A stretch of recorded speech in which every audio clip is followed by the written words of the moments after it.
Reparenting yourself.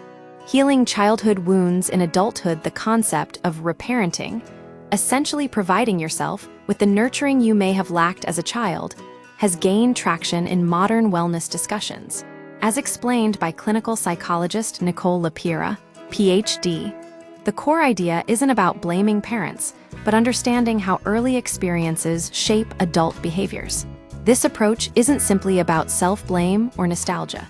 It's about recognizing how childhood adaptations become ingrained patterns, the roots of adult behaviors. It's not about personality. Many traits we attribute to personality are, in fact, coping mechanisms developed in response to childhood environments. Lapira highlights 3 common examples. Hyperindependence. Individuals who learned early on that relying on others led to disappointment often develop a rigid self-sufficiency. This stems from unreliable caregivers or criticism for seeking help. As adults, they struggle with delegation and feel compelled to handle everything alone. Overachieving. For some, success was the only way to earn attention or validation during childhood. This drive can become compulsive, blurring the line between ambition and an insatiable need for external approval. Heightened sensitivity. Growing up in unstable environments fosters hypervigilance, a survival skill where individuals constantly scan for threats.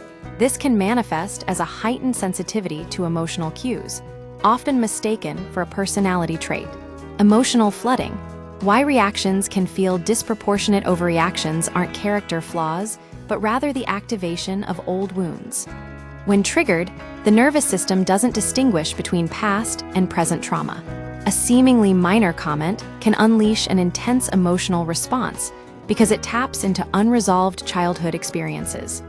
The key is recognizing that the reaction isn't about the trigger itself, but what it represents. Redefining trauma. Beyond the obvious, trauma isn't limited to extreme events like abuse or neglect. Lapira defines it as any experience for which adequate support was not available during processing. This means even seemingly normal childhoods can leave lasting wounds if emotional needs weren't met. Children whose feelings were dismissed or who lacked consistent emotional presence may still carry unresolved trauma. Getting started with self-reparenting. The process of reparenting begins with self-awareness and a willingness to break old patterns. Lapira suggests a simple framework. Pause, interrupt automatic reactions by taking a few seconds before responding. Body awareness, shift from mental analysis to physical sensation. Notice where tension resides and how the emotion manifests in your body.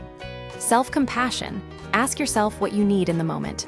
Reassure, rest, or acknowledge the difficulty. The goal isn't to erase the past, but to provide yourself with the nurturing you lacked, recognizing that old patterns were adaptive solutions to childhood challenges. Ultimately, reparenting involves recognizing that behaviors aren't flaws, but adaptations. The work lies in identifying when those strategies no longer serve you and consciously cultivating healthier ones.